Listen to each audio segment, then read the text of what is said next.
ญซื้อที่ดินถวายได้อานิสงส์หลายซื้อไปตั้งนาหวังกุศลผลบุญหนุนขึ้นจันฟ้ากำศาสนาเป็นพุทธปูจาตาน้อยตานักบ่ใจปัญหาตามกำลังศรัทธาของพี่น้องเจ้าบ้านทำบุญด้วยใจอย่าได้บุญใหญ่ลำย้อนโรคโควิดวิกฤตเหลือหลายห้องอยู่ไกลร่วมทำบุญโนนสร้างศรัทธาบางคนไปทำงานไก่บ้านเจิญทำบุญผ่านธนาคารกรุงไทยสาขาแม่โจ้โอนได้ตามใจบัญชีวัดทุ่งปากเก็ตเนื้อเจ้าเจิญทำบุญรับเป็นเจ้าภาพเก่าให้ทำบุญแล้วสุขกายสุขใจอยู่รอดปลอดภัยบ่เป็นโควิด19บ่เป็นความดันเบาหวานโรคเก่ามีลูกมีเต้าอยู่ถ้อยฟังกสมใจนึกสุข3ประการอยู่ดีกินลำเจริญก้าวหน้าอยากตกต่ำกว่าภัยที่เกิดใต้ร่มฟ้าขอเจิญศรัทธาผู้เจริญในศีลร่วมทำบุญทอดกฐินสามัคคีที่วัดทุ่งปาเก็ตคำตำบลหนองหานอำเภอสันทรายจังหวัดเชียงใหม่ในวันศุกร์ที่19เดือนพฤศจิกายนที่จะถึงนี้ซึ่งตรงกับวันยี่เป่งสามารถทำบุญผ่านธนาคารกรุงไทยสาขาแม่โจ้ชื่อบัญชีวัดทุ่งปาเก็ตเลขบัญชี375074747หรือติดต่อโทร0631639950เจิญทำบุญได้ตามกำลังศรัทธาจตุปัจจัยอันเป็นบริวารกฐินสมทบทุนซื้อที่ดินถวายเป็นสมบัติพุทธศาสนาเพื่อเป็นพุทธบูชาสืบไปขอขอบคุณเจ้า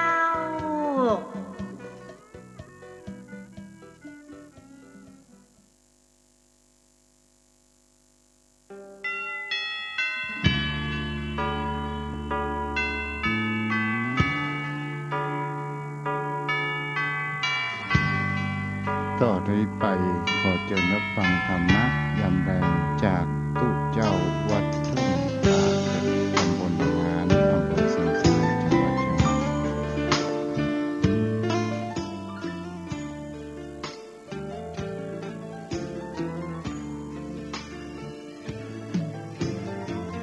เชิญชวนทุกท่านเข้าวัดเข้าวาฟังธรรมะจากหลวงตาเติมชีวาให้สุขสดใสยึดมั่นหลัก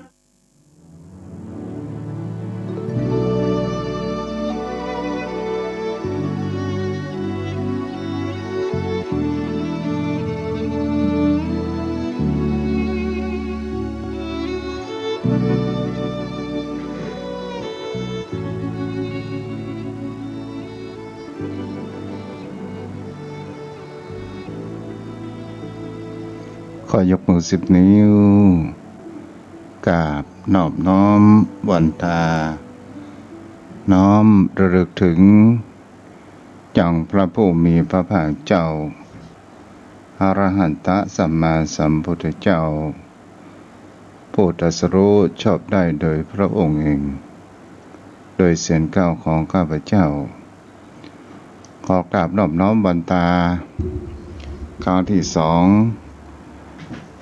นอบน้อมยังพระสัทธรรมคำสอนขององค์สมเด็จพระผู้มีพระภาคเจ้าอรหันตสัมมาสัมพุทธเจ้าพระองค์นั้นด้วยเสียงกล่าวของข้าพเจ้าขอกราบนอบน้อมครั้งที่3น้อมระลึกถึงอย่างพระสงฆ์สาวกขององค์สมเด็จพระผู้มีพระภาคเจ้าอรหันตสัมมาสัมพุทธเจ้าพระองค์นั้นโดยอันกล่าวของข้าพเจ้าและขอถวายความเคารพนอบน้อมใบสามายังครูบาอาจารย์พระเถราเจ้าพระภิกษุสงฆ์สามเณรพระสังฆาธิการทรงสมณศักดิ์ผู้มีความรู้ถวายความเคารพขอเจริญพรมายังพ่อออกไม่ออกศรัทธาโยมพ่อโยมแม่โยมพี่โยมน้องพ่อหมอนแม่หมอนพ่ออุ้ยแม่ป้าท่านผู้ฟังผู้มีบุญทุกท่านมาแล้วตุเจ้าปันตงบรรณามาแล้วเด้อมาอยู่กับโยมพ่อโยมแม่ในวันศุกร์ที่12ซึ่งเป็นเดือนเดือนยี่เหนือออก8 ค่ำคำว่าเป็นวันศีลวันพระหน้าหนาวก็จะเริ่มเข้ามาและมีการเปลี่ยนแปลงตอนเช้าตอนเย็นมีอากาศหนาวตอนกลางวันนั้นมีอากาศร้อนก็รักษาสุขภาพกันโดยของโยมพ่อโยมแม่ถ้าหากรักษาสุขภาพความเจ็บป่วยเมื่อยไข้มันจะเข้ามาหาเราได้ง่ายก็โดยความเป็นห่วงกับโยมพ่อโยมแม่ท่านผู้ฟังวันนี้ก็ขออนุโมทนาบุญกับโยมแม่แดงจำปาพร้อมได้ลูกหลานได้มาทำบุญในการทำบุญกฐินสามัคคีทำบุญเนื่องในคล้ายวันเกิดและทำบุญอุทิศไปถึงอย่างผู้อันเป็นที่รักอันมีนามว่าปอสวัสดิ์จำปาเปิ้นอยู่บ้านสังขยอมทำบุญจำนวน300ปุญญาปรมีก็ขออนุโมทนาบุญกับโยมแม่ตัวสุขสันต์วันเกิดเนาะเอาละโยมพ่อโยมแม่วันนี้เราก็มาอยู่กับกันก่อนจะถึงเวลา6 โมงแรงทางสถานีวิทยุเพื่อการศึกษาพระพุทธศาสนาและวัฒนธรรม 104.5 เมกะเฮิรตซ์โดยความเมตตาธรรมของท่านอาจารย์พระครูสมุวิศวัตรวรกิจโจผู้อำนวยการสถานีวิทยุแห่งนี้ผู้มีจิตใจมุ่งมั่นในการเผยแผ่รักธรรมและมีความเมตตากับตนตัวอาตมาภาพพระครูไพศาลสูตรกรเจ้าอาวาสวัดทุ่งปะเกร็ดตำบลหนองหานอำเภอสันทรายจังหวัดเชียงใหม่มาอยู่เป็นกูจ๋ากับโยมพ่อโยมแม่ทุกท่านตามเวลาอันสมควรวันนี้ตัวเจ้าจะเรื่องกับสิ่งแวดล้อมหน่อยโยมพ่อโยมแม่สิ่งที่สัมพันธ์เกี่ยวกับชีวิตตัวเจ้าก็จะแต่เรื่องนี้พกไปวนมากับเรื่องสิ่งที่คนเราจะควรที่จะหูตันสิ่งที่คนเรานั้นควรจะหูศึกษาป ว่ารักธรรมของพุทธองค์นั้นมีรักธรรมอย่างพ่องที่เราจะควรนำเอามาใช้และมาแก้ไขปัญหาในชีวิตของคนเรารักธรรมขององค์สมเด็จพระสัมมาสัมพุทธเจ้านั้นมีอยู่มากมายมหาศาล 84,000 พระธรรมขันธ์ถามว่าถ้าเราอ่านมันจะมีทั้งพระวินัยและหลักธรรมคำสอนอยู่ในพระสูตรก็ตามตลอดจนถึงหลักธรรมแห่งการศึกษาแห่งคำว่าจิตนั่นก็คืออภิธรรมเจ้าพ่อโยมแม่เฮาก็บ่สามารถที่จะโง่ไปเสียทุกเรื่องไปเสียทุกข้อนั้นได้แต่ผู้คนเฮานั้นจะเกิดความสนใจก็คือในสิ่งที่เฮาจะมองหันคุณค่าและเอานำเอามาใช้ในการประพฤติปฏิบัตินั่นเองทำไมตุเจ้าถึงประการเช่นนี้เพราะว่าผู้คนเฮานั้นตกอยู่ในภวังค์แห่งความว่าความหลงอวิชชาความบ่รู้เท่าทันเหตุการณ์ถ้าเรามีรักธรรมคำสอนขององค์สมเด็จพระสัมมาสัมพุทธเจ้าก็คือเราก็จะหมดปัญหาแต่เราจะทำอย่างไรในการวิถีและแห่งการเดินทางแห่งปัญญาของคนเราที่จะเข้าถึงความจริงของธรรมชาติและเราจะมีความเข้าใจเพราะว่ามนุษย์ของคนเรานั้นมักมีจิตใจแห่งความอยากความปรารถนาหรือที่เราฮ้อคำว่าตัณหาหรืออวิชชามันเป็นเจ้าเรือนของคนทุกคน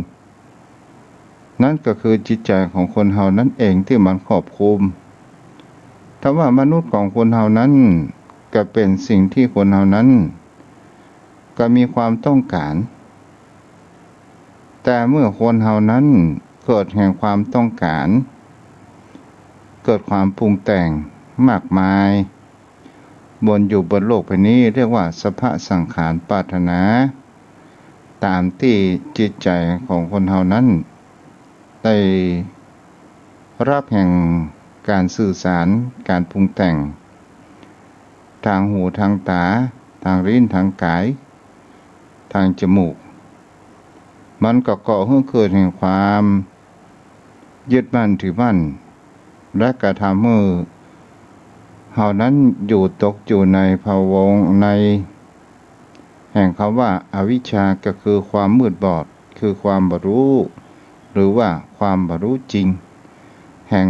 ธรรมชาติบนโลกใบนี้เกิดแห่งความยึดมั่นถือมั่นนั่นเอง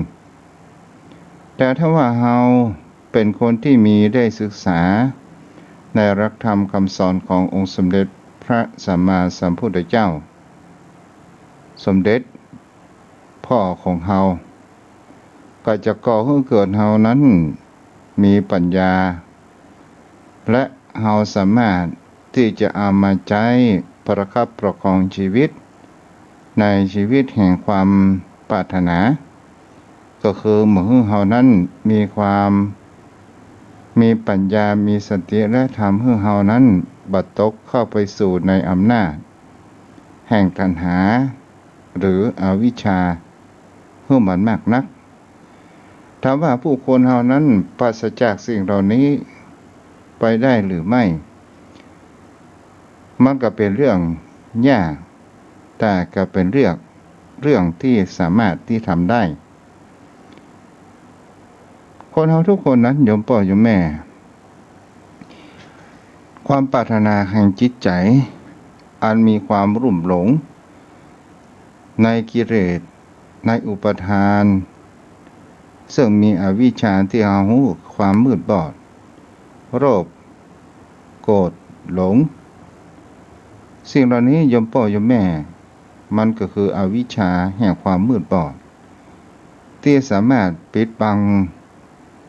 ปัญญาของเราบ่ให้เห็นแห่งความจริงนั่นเองเรื่องบางเรื่องบางครั้งบางคราว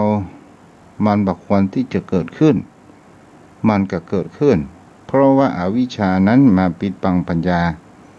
ของเรานั่นเองโดยการที่เราหลงลืมหรือว่าหลงลืมบางครั้งบางคราวเรามืดทึบถือมืดทั้ง8ด้านบ่สามารถที่จะแก้ปัญหาอย่างนั้นได้ก็ด้วยความปรารถนาว่าอยากมีเงินมีทองอยู่มากมายอยากให้โยมพ่อโยมแม่หันข่าวหนึ่งที่เกิดแห่งความสลดนั้นเกิดขึ้นก็ด้วยอำนาจแห่งตัณหาที่ก่อให้เกิดแห่งความยึดมั่นถือมั่นในการที่ตัวเองนั้นเป็นคนที่เคยมีอำนาจมาก่อนแล้วทีนี้ถือว่าก็เป็นคนมีหน้ามีตามาก่อนแล้วมาต่อมาก็คือมายอมรับความจริงว่าตัวเองนั้นว่าเป็นคนเรื่องเศรษฐกิจหรือว่าเรื่องเงินเรื่องทองเริ่มฝืดเคืองเพราะครอบครัวนั้นมันมีความผาสุกนั่นเองจนพ่อโยมแม่เฮาก็จะหันได้หนี้สินต่างๆนานาประดังเข้าตัวโดยการที่ว่าชิบหายบอกว่าเอาหน้าไว้ก่อน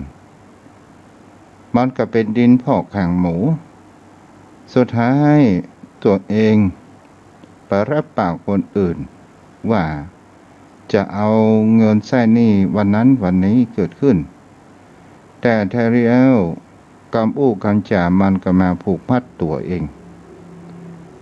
ก็ด้วยการที่ว่าภรรยานั้นสามารถที่จะให้ยืมเงินอย่างนั้นได้สุดท้ายภรรยาก็บ่ได้เหมือนดังใจก็เริ่มมีความเครียดหรือว่ามีความโกรธเกิดขึ้นก็ได้ปิดชีวิตของภรรยาของตัวเองเมื่อภรรยานั้นตายไปลูกสาวกำลังเรียนออนไลน์แห่งคนหนึ่งนอนอยู่บนเตียงโดยการที่หูเรื่องหูราวอย่างสักอย่างก็โดยการที่ว่ามีการกรีดร้องต่างๆศรัทธาญาติโยมทั้งหลายสุดท้ายตัวเองก็ปิดชีวิตลูกทั้งสองและก็มายิงตัวเองนั้นตายไปปัญหาสิ่งเหล่านี้โยมพ่อโยมแม่เป็นสิ่งที่มันเกิดขึ้นบางคนก็บอกว่ามันบ่เกิดขึ้นกับไผหมูแต่ถ้าว่าเราดำรงโดยมีความสติโดยเรามีคำว่าปัญญาอันนี้มีอวิชชาแห่งความมืดบอดปิดบังมหาทางออกใดๆทั้งสิ้นหาทางออกอย่างเดียวก็คือตายถามว่าเรื่องราวนั้นมันจะจบไปหรือไม่มันก็บ่สามารถที่จะจบไปก็ถือว่าเป็นอย่างครับเรื่องฝันร้ายสร้างความตื่นตระหนกสร้างสิ่งที่เป็นแห่งการรอบกวนในทางด้านสิ่งร้ายๆชีวิตของเขานั้นจบไปแต่กรรมมะริกิจยังนั้นบ่จบเตื้อก็คือมันยังบ่หมดอายุไขเตื้อปิดชีวิตไปก่อนก็ต้องยังใจกรรมยังเปิดห้องว่าใจกรรมเหมือนกับคดีอย่างกับฆ่าคนตายเนาะโยมพ่อโยมแม่จนหมดอายุไขในแห่งความมาเป็นมนุษย์ก่อนจึงจะได้ไปเกิดที่ใดที่หนึ่งแต่ตอนนี้ก็เหมือนเขาว่าเกิดเป็นโอปปาติกะอยู่ยังบ้านยังจองที่เฮาหันผู้คนที่เฮาว่าผีอย่างนี้เป็นต้นนี่แหละอวิชชามันมาปิดบังตาเฮานั้นมาปิดบังปัญญาของเฮาบ่ให้เห็นแห่งความจริง และบางครั้งบางคราวเราก็หันต้นเหตุว่ามันเกิดมาจากอะไรหยังเกิดมาจากคำว่าตัณหาก็คือความอยากได้อยากมีอยากเป็นแต่ความอยากได้ของบุคคลคนนี้ก็โดยการที่บางครั้งบางคราวเอาเงินจนเงินแล้วก็เอาเงินไปใส่หนี้กู้หนี้จ่ายหนี้หรืออย่างใดประการหนึ่งแล้วเกิดมีคำว่าอุปาทานยึดมั่นถือว่าภรรยากูลูกของกูตายเขาก็จะต้องตายไปโดยอันนี้ก็คือเป็นตัวจุดต้นเหตุและเป็นปัญหาของมนุษย์ของคนเราอยู่มากมายเกิดขึ้นแต่ถ้าว่าเรามีปัญญานำหรือว่ามีปัญญาเป็นเจ้าบ้านเจ้าเรือนโดยที่เขาว่ามีสติมีปัญญาหรือว่าในการพิจารณาเรื่องต่างๆที่มันจะเกิดขึ้นวิถีชีวิตของคนเฮานั้นมันมีทางออกถ้าเฮาเอาปัญญานำและเฮาจะหันได้ว่าวิถีชีวิตของคนเฮานั้นจะมีความผ่อนเบาปัญหาต่างๆผ่อนเบาและก็จะมีการปลอดพ้นทุกข์คือกับตนตัวของเฮาและเฮาก็แก้ปัญหานั้นได้ด้วยความเป็นจริงแห่งสภาวะธรรมเรียกว่าธรรมชาติที่เฮาจะนำจัดการปัญญาของเฮาอันมืดบอดให้มีปัญญาอันเป็นแสงสว่างให้รู้เท่าทันเข้าใจในทางความเป็นจริงของชีวิตนั่นเองจมพ่อจมแม่ก็เป็นสิ่งที่คนเฮานั้นกระจายได้ว่าคนเฮาทุกคนมีความปรารถนาอยากมีอยากเป็นอยากได้เหมือนกันทุกคนแต่ความปรารถนาที่เฮาอยากมีอยากเป็นอยากได้นั้นบางครั้งบางคราวมันก็บ่เต็มร้อยมาเหมือนดังใจที่เฮาปรารถนาแต่ถ้าว่าเฮาจะเอาเหมือนดังใจของเฮาตามที่เฮาปรารถนาไปเสียทุกสิ่งทุกอย่างเต็มร้อยไปเสียทุกสิ่งทุกอย่างโยมพ่อโยมแม่แล้วเฮาก็ลองมีว่าก็หมายถึงเขาว่าเฮานะเป็นคนที่มีความเครียดความเป๊ะๆความจริงจังกับชีวิตมากเกินไปเมื่อคนเฮาบ่ได้เหมือนดังที่จิตปรารถนาแล้วมันก็จะมีแต่ความทุกข์วุ่นวายอยู่ในจิตในใจแต่ถ้าว่าเฮามาดูสังเกตว่าได้พ่องเสียพ่องสมหวังพ่องผสมหวังพ่องซึ่งมันเป็นเรื่องธรรมชาติถ้าเฮาถือว่าเป็นเรื่องประสบการณ์แห่งชีวิตบนโลกใบนี้เป็นเรื่องสภาวะธรรมเป็นเรื่องสภาพสังขารอันการปรุงแต่งของบนโลกใบนี้เฮาลองดูกฎของธรรมชาติหรือที่เฮาฮ้องเขาว่าไตรลักษณ์มัน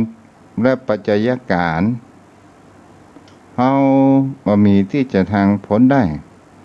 กฎของธรรมชาติเนี่ยโยมพ่อโยมแม่มันก็หมายถึงเขาว่าอย่างกับฤดูกาลบัดเดี๋ยวนี้จะเริ่มเข้าสู่ฤดูหนาวถ้าฤดูหนาวมันยังบ่ถึงเข้าหนาวแต่ว่าถ้ามันมาหนาวมันก็มีการว่าโลกนี้มีความวิปริตและบ่ถูกต้องตามฤดูกาลนั่นเองและเฮาก็มาดูว่าฤดูกาลแต่ละเดือนในวงจรของบนโลกใบนี้ดังอย่างครับภูมิภาคของเฮาจากร้อนก็ไปจากฝนก็ไปหาหนาวจากหนาวก็ไปหาร้อนจากร้อนก็ไปหาฝนมันก็วนเวียนกันอยู่อย่างนี้ตลอดจนถึงสภาพสังขารชีวิตของคนเฮานั่นเองเฮาก็เป็นละอ่อนแล้วก็เป็นวัยหนุ่มวัยสาว และก็เป็นวัยทำการทำงานวัยตั้งรักตั้งฐานมีครอบครัวเมื่อมีครอบครัวแล้วเขาก็ทำมาหากินเพื่อประโยชน์สุขของครอบครัวและส่งลูกส่งหลานเราเรียนบางท่านบางคนก็บ่สมปรารถนามามีคู่ครองมีภรรยาแต่มามีลูกไปต่างๆนานามันก็เข้าวนเวียนไปอยู่แห่งความแก่ชราเกิดขึ้นเมื่อเรามีความแก่ชราเกิดขึ้นมันก็จะต้องมีโรคภัยไข้เจ็บมาเบียดเบียนและก็จะทำให้ร่างกายสังขารของคนเรานั้นมีความเสื่อมจะเสื่อมเว้ยเสื่อมจ้านั้นก็ขึ้นอยู่แห่งอาหารการกินของตนตัวของเราเองและอารมณ์ของเรานั่นเองถ้าเราอยากจะอายุยืนก็เพื่อทำให้จิตใจของเรานั้นโปร่งใสมันมีความโกรธมันมีความเครียดมันมีความเกลียดอะไรอย่างมันมากนักปล่อยวางเสียพ่องเรื่องอารมณ์แต่ถ้าว่าเราปล่อยวางเรื่องอารมณ์ได้ก็ทำให้จิตใจของเรานั้นผ่องใสถึงแม้ร่างกายของคนเรานั้นบางครั้งบางคราวมันมีความเสื่อมเกิดขึ้นเราก็ยอมรับความเสื่อมนั้นว่าอันนี้ละกาที่เป็นว่าแก่ชรามันก็มีความเสื่อมเป็นที่ตั้งไปแล้วมันก็เริ่มที่จะผ่านเปลี่ยนไปอยู่สม่ำเสมอสุดท้ายคนเราก็จะต้องพลาดพลาดจากกันไปในวันใดวันหนึ่งเหมือนที่ทุกเจ้าได้หันกำอู้กำจางของครูบาอาจารย์เปิ่นบ่ายว่าทุกคนที่มาเจอกันต่างคนก็มีเวลาอยู่ด้วยกันแค่ช่วงเวลาเดียวสั้นบ้างยาวบ้างกี่วันกี่เดือนกี่ปีแค่ไหนไม่มีใครรู้แน่บางคนพบแล้วจากบางคนมาเพื่อเป็นกัลยาณมิตรเฉพาะโยมแม่เราจะหันได้ว่าปุญญาวาสนาของคนเราที่เรามาปากันเนี่ยเฉพาะโยมแม่เราก็ลองสังเกตตั้งแต่เล็กแต่น้อยเราลองพอว่าในชีวิตของคนเราในสอนที่เราอยู่ในวัยเราเรียนตอนที่อยู่ชั้นประถมเพื่อนรักเพื่อนเกอของเรานั้นที่เราคบค้าสมาคมกันเมื่อเขาจบประถมศึกษาสมัยยมพ่อยมแม่ก็เป็นป .4 สมัยทุกเจ้าต่อมาก็มีสมัยเขาว่าป .7 สมัยทุกเจ้าก็ป .6 ตอนสุดท้ายเมื่อจบการศึกษาประถมต้นมันก็แยกย้ายกันไปบางคนก็ได้เรียนต่ออันมีเขาว่าปัจจัยเงินทองที่พ่อแม่นั้นสามารถที่จะส่งเสียเราเรียนมัธยมต่อนั้นได้บางท่านบางคนก็มามีปัจจัยเงินทองค่าเราเรียนแต่ข้าราชการในการศึกษาเช่นเดียวกันมันก็จะต้องเป็นขยมบวชอยู่วัดจุฬาวิธีทางในทางเดินแห่งการศึกษามันก็มีอยู่หลายทางแล้วแต่คนเรานั้นจะเลือกทางเดินนั่นเองอยู่วัดจุฬาที่เพิ่นบอกว่าเป็นพระเป็นเณรเรียนหนังสือบ่ต้องเสียค่าผ้าค่าครัวอะไรอย่างมากนักเพราะว่ามันชุดเดียวตัวเจ้าว่าบัดใจชุดเดียวถ้าชุดเดียวนี่มันบ่ได้ซักมันก็เมียนกะมันมีสัก2 ชุด3 ชุดแต่มันเป็นสีเดียวอันนี้เข้าใจกะต้องว่าสีเดียวอีกอะเนาะเจ้าพ่อโยมแม่วิธีทางเลือกของคนเฮานั้นเมื่อเฮาจบแห่งการมัธยมแล้วเฮาก็ไปเรียนศึกษามัธยมเฮาก็มีเพื่อนทั้งมัธยมต้นมัธยมปลายเฮาก็มีเพื่อนตอนสุดท้ายเฮาก็แยกย้ายกันไปเรียนในระดับมหาวิทยาลัยหรือระดับอุดมการศึกษาวิชาชีพต่างๆนี่มันก็พัดพากันไปละ และก็เป็นสิ่งที่เราเจอกันและนานๆครั้งที่เราจะได้พบกันเมื่อเราพบกันแล้วก็ถือว่าเรานั้นเป็นเพื่อนเก่าเพื่อนเกิดกันมาก่อนและเรามาปะกันในช่วงเวลาใดเวลาหนึ่งโอ้บ่ได้ปะหน้าปะตากันสักกี่ปีละ10 ปี15 ปี20 ปี30 ปีโอ้เป็นจังได้พ่องบ่เดียวสุขสบายดีก่อสบายพ่องบ่สบายพ่องมีสตางค์พ่องมีสตางค์พ่องอย่างนี้เป็นต้นก็เป็นสิ่งที่คนเรานั้นเฮามาเจอกันในช่วงระยะเวลาสั้นๆนั่นเองเหมือนกับเฮาเป็นลูกของพ่อของแม่ยมพ่อยมแม่ถ้าไผมีบุญญาธิการที่ได้อยู่ตัวพ่อตัวแม่ตลอดชีวิตถือว่าท่านนั้นเป็นผู้มีบุญมากบางท่านบางคนนั้นก็เราสังเกตว่าเมื่อเติบโตใหญ่มาเรียนหนังสือจบมัธยมก็ตามจะจบปริญญาก็ตามก็ต้องออกจากบ้านจากจองไปเสาะหาการหางานทำพลิกมาบ้านมาเยี่ยมมาเยือนมาใจพ่อแม่เมื่อมีงานเทศกาลวันหยุดต่ออันแล้วเวลาผ่านไปบ่าพ่อแม่กับเฮาก็จะต้องพัดพรากจากกันนี่แหละเฮาก็มาอยู่กันเพียงแค่ชั่วระยะเวลาต่อกี่วันกี่ปีกี่เดือนนั่นเองใครจะไปฮู้ว่าเฮาจะอยู่โดยการเมินสักปางใดแต่บางครั้งบางคราวเฮาก็มีบุญญาวาสนามาปะกันในช่วงที่อยากก็ฟังการฟังธรรมเนี่ยโยมพ่อโยมแม่ก็ได้รับฟังตัวเจ้าอู้จ๋ากติธรรมต่างๆก็ถือว่านี่เราก็ได้พบกันทางเสียง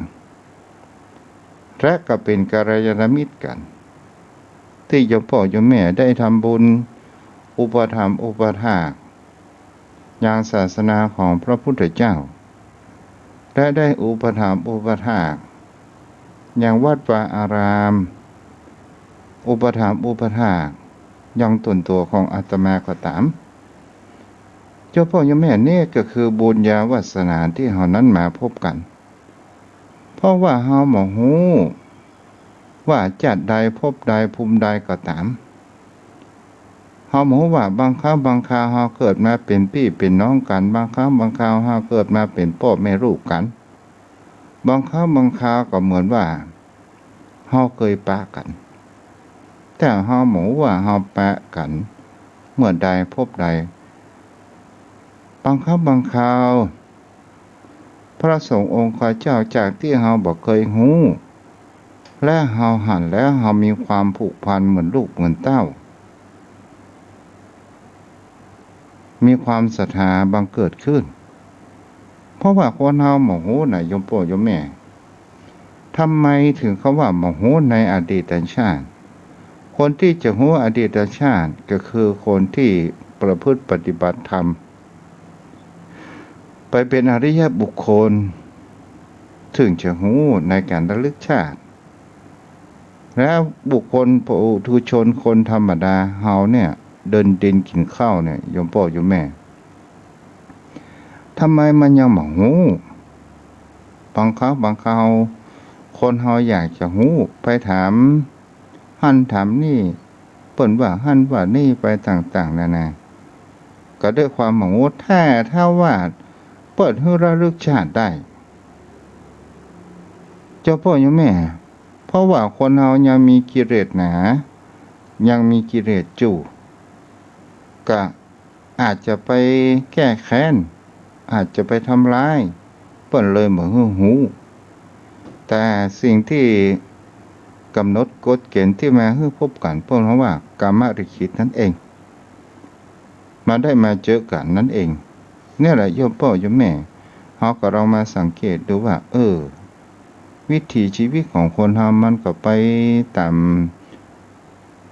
ธรรมชาติที่เรียกว่าสภาวะธรรมนั่นเองอันนี้โยมพ่อโยมแม่เรียกว่าสภาพสังขารที่คนเฮานั้นจะหันได้มันก็กู้ไปแล้วโยมพ่อโยมแม่ก็คืออวิชชาเนี่ยความบ่รู้เท่าทันตามสภาวะที่มันปกคลุมมันห่อหุ้มอย่างครับทุเรียนโยมพ่อโยมแม่ถ้าเป็นคนที่บ่เคยอย่างครับที่ลงในโซเชียลเมื่อก่อนที่คนญี่ปุ่นซื้อทุเรียนไปแต่ไปจ้างแกะว่าเปิ้นกินอย่างใดเปิ้นแกะอย่างใดก็เลยเกิดความโกรธโดยซับทุเรียนนั้นเป็นบะแรมเต็มแตะไปอย่างถ้าเฮาพอผิวเผินทุเรียนมันมีแต่หนามถ้าเฮามาอุปมาเปรียบชีวิตของคนเฮาก็เหมือนกับว่าทุกสิ่งทุกอย่างมันก็ต้องมีปัญหาและอุปสรรคมีขวากหนามเมื่อเฮามีปัญญาอุปมาเหมือนดังมีดคมกล้าและเฮาฟันฝ่าอุปสรรคนั้นเข้าไปได้และเฮาก็จะหันได้ว่าเนื้อทุเรียนมันมีรสชาติเป็นจังได๋เฮากินอร่อยอย่างนี้เป็นต้นนี่ล่ะโยมพ่อโยมแม่อวิชชาตัณหาอุปทานมันมาห่อหุ้มทำให้คนเฮานั้นบ่รู้ความจริงและทำให้คนเฮานั้นหลงแห่งความยึดมั่นถือมั่นแล้วเฮาก็เรียกว่าทุกข์นั่นเองแต่ถ้าว่าเฮาเป็นผู้ฟังและได้เกิดพิจารณาโดยการที่เฮาทำเป็นคนที่น้ำบ่ล้นแก้ววางรักจิตใจให้เป็นอุเบกขา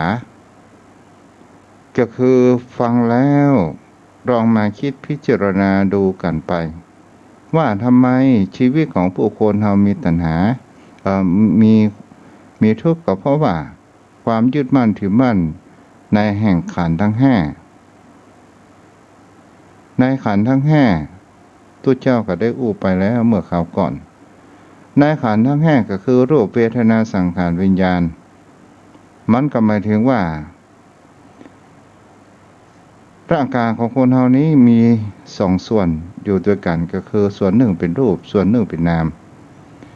รูปก็คือรูปเวทนาสังขารวิญญาณนี้เป็นนามธรรมเป็นนามธรรมแล้วอย่างก่อให้เกิดแห่งความว่าเป็นขันธ์ก็คือที่เฮาฮ้องว่าธาตุสี่เฮาจะหาได้ว่าเฮาเป็นส่วนหนึ่งของธรรมชาติดินน้ำและลมไฟมันเกิดขึ้นก่อให้เป็นรูปและตัวเวทนาสังขารวิญญาณนี่เป็นนามธรรมโยมพ่อโยมแม่ก็ลองสังเกตดูว่าเวทนาก็คือความรู้สึกเมื่อมีเวทนาความรู้สึกเกิดขึ้นสัญญาของคนเรามันก็จำเหตุการณ์อย่างนั้นได้จำได้ไม่รู้เมื่อจำได้ไม่รู้แล้วตัวสังขารตัวรู้ตัววิญญาณตัวรู้และก็คือตัวสังขารเป็นตัวปรุงแต่งแล้วก็เกิดความรู้ว่าอันนี้มันเป็นความทุกข์อันนี้มันเป็นความสุขนี่แหละโยมพ่อโยมแม่แต่ขันธ์ทั้งห้านั้นตั้งอยู่ในกฎของพระไตรลักษณ์บ่เที่ยงแท้และไม่แน่นอนบ่สามารถที่จะทนสภาพนั้นอยู่ได้และบ่สามารถที่จะบังคับบัญชานั้นอยู่ได้นั่นเองวันนี้ ตัวเจ้ามีเรื่องนิทานปรามปราให้โยมพ่อโยมแม่รับฟังกันก็คือเรื่องของเศรษฐีกับทุกขตะหรือว่ากับคนทุกข์คนยากเศรษฐีนั้นได้ปลูกสร้างบ้านหลังใหญ่ศรัทธาญาติโยมทั้งหลายแล้วก็มีบ้านคนทุกข์คนยากอยู่ต่างข้างบ้านศรัทธาญาติโยมทั้งหลาย เศรษฐีคนนี้ก็หันว่าไอ้หยังฉากวิวไอ้หยังก็งามหมดบ้านเฮาก็รังใหญ่แต่ไปพอโอ้บ้านสักพลักพังจะล้มแหล่บ่ล้มแหล่คนตรงของคนทุกข์ได้ยากเตจูข้างบ้านนั้นอย่างมาซอยแตะซอยว่าพ่อบางงามหน้างามตาเลยเศรษฐีก็ได้มองพ่ออย่างนี้อยู่ตลอดว่าเหมือนกับเป็นตัวคระกินีเป็นตัวอย่างก็ว่าโอ้ว่าหลังนี้ควางหูควางตาเศรษฐีก็เลยมีความคิดว่าจะไปซื้อเพื่อเป็นที่ดินของเฮาเศรษฐีนั้นก็ได้ลงไปซึ่งมีอายุการประกอบกันเศรษฐีโดยความที่ว่ามีฐานะก็ได้อู้เบ่งหน่อยไอ้ตุ๊กตาคนทุกก็ว่าขอรับว่าจะได้โดยเสียงตอบสุภาพมาเดี๋ยวนี้นะบ้านกินเนี่ยสมซ้อขนาดน่ะจะซื้อที่บ้านนี่เหรอแล้วเอาสตางค์ไปซื้อที่ปลูกบ้านที่ใหม่ได้ก่อนใจทุกคณะนี้ก็บอกว่าผมมาขายก็กูจะฮื้อเต่าที่กูฮื้อได้เนี่ย2 ล้านขายก็ทุกคณะก็บอกว่ามาขายครับเหตุผลเพราะอะไรอย่างบ้านกิงพอจะพูดจะพังตีทักยี่อะไรเนี่ยขอซื้อ2 ล้านกิงกับว่าขายเพราะเหตุอะไรอย่างมันขวางหน้าขวางตาเนี่ยทัศนียภาพในโคมบ้านของกูเนี่ยโอ้ดีหมดอ่ะเสียกับบ้านกิงเนี่ยเอาเริ่มที่จะอู้จะใช้ตุ๊กตานี้ก็มีอารมณ์แห่งคำว่ามีสติและมีปัญญาชายตุ๊กตานี้ก็บอกว่าผมถ้าย้ายออกจากบ้านนี้ไปอยู่ที่อื่นคงกว่ามาหารบ้านเศรษฐีผมหารบ้านเศรษฐีวิวงาม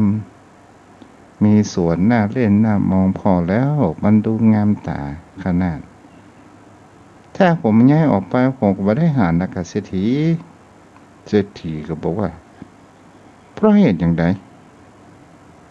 ก็ประเด็นนี้จะซื้อกับขายอย่างใดนี่จะอย่างใดทุกขตานั้นก็ได้สอนเศรษฐีโดยอูว่าถ้าท่านเศรษฐีบอกพ่อผมล่ะก็ยังบ่ดูแลบ้านของเศรษฐีคนเดียวยังบ่ดูแลบ้านเศรษฐีให้สะอาดดีๆตักเหมือนกุวันเนี่ยแล้วจะไปมองพอบ้านผมสักปรักพังจะพังแหล่พังแหล่ยี่หยังผมก็อยู่ของผมโอ้เศรษฐีก็ได้ความคิดแท้ที่จริงเนี่ยบ้านเฮาหลังใหญ่แต่ทำไมเฮาไปพอเรื่องของคนอื่นอยู่เสมอเฮายังบ่พอเรื่องของตัวเก่าถ้าเฮาจะมาทุกข์ใจอย่างกันเศรษฐีนั้นก็ได้เริ่มลดทิฐิลงมาและก็เกิดความเข้าใจนี่แหละศรัทธาญาติโยมทั้งหลายคนเฮามองคนอื่นไปเรื่องของคนอื่นมาเป็นเรื่องของตัวแต่ทำไมเฮาบ่มองจากตัวของเฮาไปหาเรื่องของคนอื่นเฮามองตัวของเฮาเองก่อนแล้วเฮาก็ศึกษาเฮาเปิ้นว่าเป็นคนขี้เหล้ากระทำตัวของเฮานั้นเป็นคนขี้เหล้าหรือไม่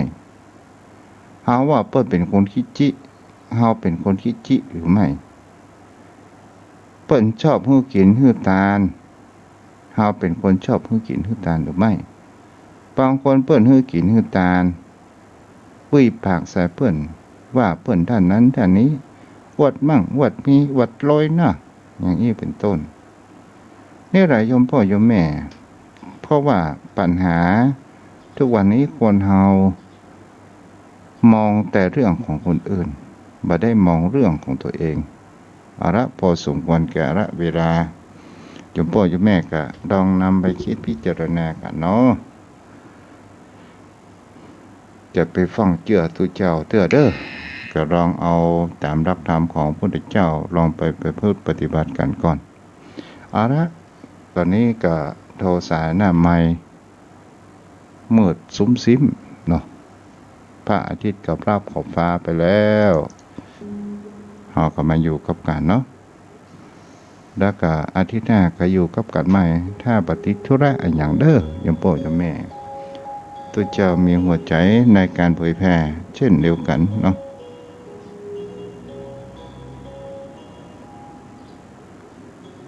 โทรเข้ามาได้063-163-9950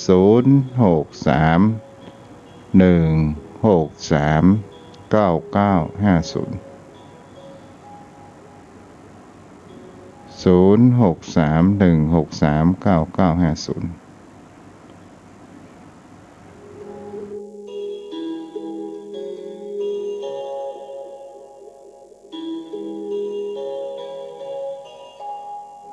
อนุโมทนาแม่ทองคำที่วงคำที่ติดตามทางเฟซบุ๊กเนาะ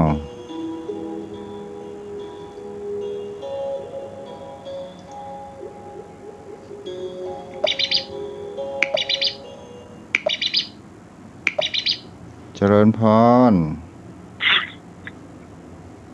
ฮัลโหลแม่ฮัลโหลฮัลโหลแม่โอ้ทางโทรศัพท์เด้อถ้ารอฟังเสียงไว้สาครับหลวงพ่อกิตลืมไปจ้าเจริญพรเอาเจริญพรละ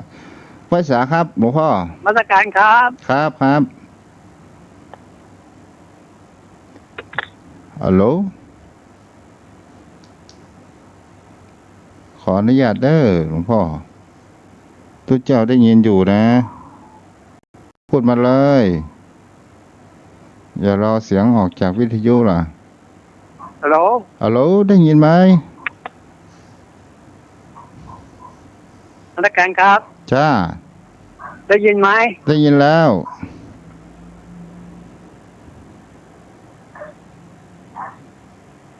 เพื่อนไม่ได้ยินกับว่าได้ยินไงได้ยินแล้วฮัลโหลโอ้ครับจ้าโอ้ครับจ้าฮัลโหล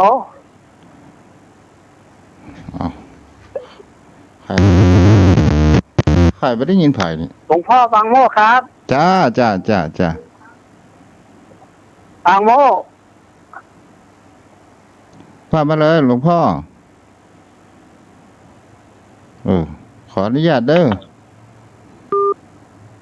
เพิ่นไม่ได้ยินก็ว่าเครื่องเฮาไม่ได้ยินเฮาก็ได้ยินเนาะสับสนเหมือนกันนะโยมพ่อโยมแม่0631639950ถ้าหลวงพ่อกันเล็กก็โทรมาใหม่เด้อลองโทรมาใหม่กำเนาะบางคำบางคราวสายมันอาจขาดตกบกพร่องเนาะ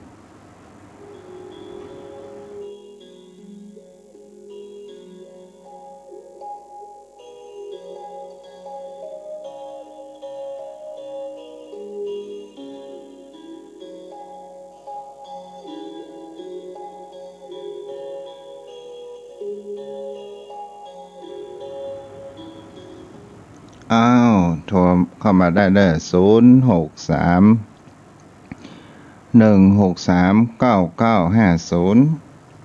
ใครรับฟังอยู่จะโทรมาสนทนาธรรมกันก็อนุโมทนายินดีเด้อถ้ามันมีไผตัวเจ้าก็จะไปก่อนจนถึงใกล้ๆปุ่นเนาะก็บอกบุญโยมพ่อโยมแม่วันที่19นี้เด้อเป็นการทำบุญกฐินสามัคคีของพระพุทธเจ้าซึ่งเป็นวันสุดท้ายการทานแห่งการทานกฐินโยมพ่อโยมแม่ท่านใดที่มีกำลังพร้อมจะร่วมทำบุญกับพระพุทธเจ้าก็สามารถที่จะโอนผ่านธนาคารกรุงไทยเลขบัญชี37507407ทวนคำเด้อ375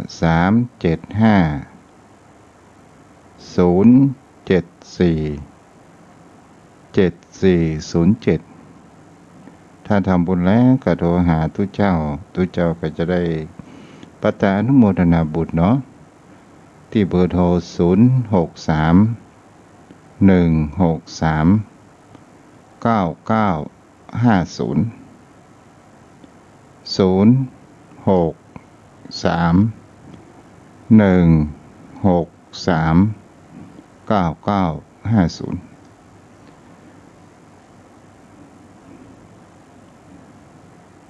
อ้าวใครจะโทรมาก็โทรมาเด้อให้อาบน้ำกันละก้านี่เนาะ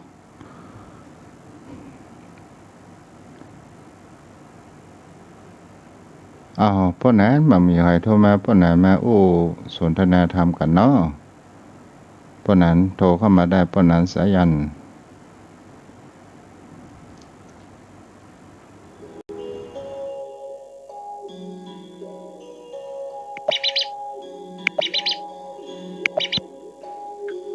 เจริญพร ครับขอกราบแทบใต้ไว้สาบารมีธรรมท่านเจ้าครับ เจ้าปะนาน ท่านพระคุณเจ้า ท่านเจ้าว่าทุเจ้าก็เป็นลูกเจ้าบ้าน ท่านพระคุณเจ้าจ้างเผือกมันอยู่ในป่า เพชรมันอยู่ในตมท่านเจ้านักปราชญ์สังฆเจ้าก็เป็นลูกเจ้าบ้าน 80% มาจากลูกเจ้าให้เจ้านาครับแหม30%นั้นลูกเศรษฐีพ่อกาวานิชข้าราชการครับ ที่รวยๆแท้ๆเพิ่นจึงบอกให้มาอยู่วัดท่านเจ้าเหย ถูกต้องพวกนั้นถูกแขนแท้ๆ มันส่วนทางนิพพานมันส่วนทางการปฏิบัติ เพราะเขาเป็นเศรษฐีเขาได้อยู่สบายใจชีวิตกินบุญเก่าครับลูกมาก็แต่ลูกเจ้าบ้านนี่ต้องบักบั่นพยายามด้วยขันติธรรมท่านพระคุณเจ้าฉันใดก็ฉันนั้นท่านพระคุณเจ้า เพชรมันอยู่ในตมเงินทองที่สดใสมันอยู่ในขี้เปอะวะครับจ้างเผือกมันเกิดในกลางเมืองท่านเจ้าเกิดในป่าบนพอเตนักปราชญ์ท่านปูรู้อริยะสังฆเจ้าเป็นลูกเจ้าบ้านทั้งนั้นท่านเจ้าเป็นที่ตักที่ไว้ 90%มาจากคนทุกข์คนยากทั้งนั้นเนาะ ครับมาจากคนตู้คนยากเสียสละท่านเจ้า พ่อแม่เสียสละเนาะ ใช่เสียสละครับ แทนที่พ่อแม่จะได้ใช้กำลังลูกไปบวชได้สั่งสอนคือธรรมะแก่ศรัทธาได้ถวายตัวถวายอกให้กับพระพุทธศาสนาถวายชีวิตเพื่อพระศาสนาเป็นการเสียสละที่ยิ่งใหญ่แท้ๆท่านพระคุณเจ้า ก็เหมือนคนกำพ่อกำแม่ หรือว่ากำคนเฒ่าคนแก่เพิ่นว่าจุงหัวอีพ่อเข้าวัดเข้าวามาเดียวเนี้ยเนาะจุง ครับเหมือนเป็นเดียวนะครับ ใช่ครับจุงคือพ่อคือแม่ได้ดวงตาหันธรรมได้เข้าสู่ธรรมะครับ ได้หูหันธรรมะคำสอนขององค์สมเด็จพระสัมมาสัมพุทธเจ้าที่ท่านเจ้าว่าคนมีอวิชชามีตัณหาอุปทานอันเนี้ยครับท่านเจ้ามันไปปิดสวรรค์นิพพานแต่ไม่ใช่ห้ามนะครับห้ามเนี่ยอนันตริยกรรมแต่ว่าอันเนี้ยความบ่หูเนี่ยมันไปปิดมันไปขวางสวรรค์อันตังจะเข้าสู่สวรรค์นิพพานแต่ท่านเจ้ามันพลาดโอกาสแต่ถ้าว่ามีตัณหาวิชาไปปิดไปเกิ้งไปบังมันเนี่ยครับตัวสำคัญเป็นสัญโยชน์แต่ท่านเจ้าแม่น ครับเพราะว่าแทนที่เฮาซึ้งน้ำธรรมคำสอนเพราะชีวิตเราเกิดมาก็อย่างท่านเจ้าว่านะที่นักปราชญ์ท่านผู้รู้ว่าชีวิตคนเราของเรานี่เน่าแน่เป็นเช่นนี้กันแน่แท้ดังแลเห็นเมื่อกายลาลับจากโลกไปฝากความดีไว้ให้มากก่อนจากกันครูบาอาจารย์เพิ่นก็คือเป็นสติธรรมคำสอนว่าชีวิตคนเฮาอย่างท่านเจ้าได้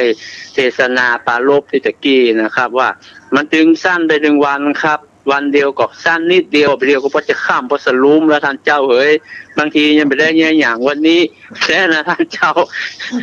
วันนี้ครับได้ไปวัดได้อย่างสักอย่างนะท่านเจ้าเสียประโยชน์ไปแท้ๆครับก็เรียกว่ามืดก็เรียกว่าแจ้งครับเสี่ยงไปเป็นวันท่านเจ้าเอ๋ยแท้นะครับพวกกำเดียวกับเรียกว่าทั้งเรียกกับมดบางทีเขาคือบอกวันนี้จะมีอย่างสักอย่างไม่ได้คุณงามความดีสักอย่างมดไปแห่งวันไล่ท่านเจ้าเลยครับผมมันไปเสียกับเวลาไปหมดอ่ะก็ไหนไปถ้าว่าใจ แต่นะท่านเจ้าเฮ้ยมันคนเฮานี่มันแก่เดือนแก่วันนะเจ้าเฮาว่าโหอันอย่างมาโวยกี่ข้าวตอนตะกี้เนี่ยบ่ได้อย่าไปที่ซอกกินเนี่ยล่ะวันหนึ่ง3คาบท่านเจ้าเฮ้ยมันไผมันน่าจะวันละคาบก็พอแล้วท่านเจ้าเป็นการเลี้ยงสังขารคาบเน่าแต่เซาะหากินเซาะให้กินบ่กินก็บ่ม่วนแต่หม้อท่านเจ้าเฮ้ย พ่อนัดมีคนแซว ครับ ขึ้นมาเด้อว่า แม่ทองคำแซวผ่าพ่อนันอัพไปเลย10คะแนนเจ้าอีกเนาะ โอ้ท่านเจ้าเฮ้ยบ่อยากแก่มันก็แก่บ่อยากเจ็บมันก็เจ็บ มันไล่มันเตือนเฮามาทุกคณะแล้วท่านเจ้า เจ้า เตี้ยเฮาว่าโอ้ก็เฮาก็บ่จะได้ไปกินอย่างสักอย่างอะไรอย่างมาเจ็บเขี้ยวมาปวด โอ้มาปวดที่บลามเหลือโอ้มันมาเจ็บหัวเข่าไล่มาโอ้เดี๋ยวลูกว่าโอ้ป้อหัวป้อเนี่ยมาขาวนักนะโอ้ป้อนุ่มไปถึงวันน้อยเฮ้ยเนาะ ป้อเหลือน้อยเดียวว่านะอันที่ใจมานะมันเสี่ยงไปหมดแล้ว อันที่มันเหลือไปหน้านี่เหลือน้อยเดียวนะลูกเนยเนาะมันจะไปวันใดมันโอ้โหไปเดียวมันเตือนไล่เนาะมันเตือนมากำอย่างแล้วท่านเจ้า จ้ะ ท่านเจ้าสนทนาธรรมกับท่านเจ้าเมื่ออีกก็นอเดียวคนตั้งหลังก็ให้สนทนา แต่ ตัว เดี๋ยวก็เตือนทางสถานีเพิ่นจะมี ใช่ สปอร์ต ครับผม กะ ค ถิ รับ น ขอกราบไหว้สาท่านเจ้านะครับกราบแทนใจไหว้สาค จ้า รั รักษา บ ได้อพ่อนานที่แม่นสนทนาธรรมกันเนาะเอาถ้าโยมพ่อโยมแม่ก็ทุกเจ้าก็คงจะงดไปเพียงแต่อี้เนาะโอ้มีคนไหมโทรเข้ามาก็โทรมาเลยโยมแม่โยมพ่อว่าโยมแม่มาฮู้น่ะโทรเข้ามาเลยโทรเข้ามาเลยก็ได้ตั้งใจแล้วเนาะ0631639950ถ้ามามีใครโทรมาก็ไว้เพียงแต่อี้เด้อกูเตือนทางสถานีเพิ่นมีงานสปอร์ตอะไรหยังเนาะเอาไว้แต่อี้วันอาทิตย์หน้าเฮาก็มาปะกันใหม่บุญรักษาเด้อโยมพ่อโยมแม่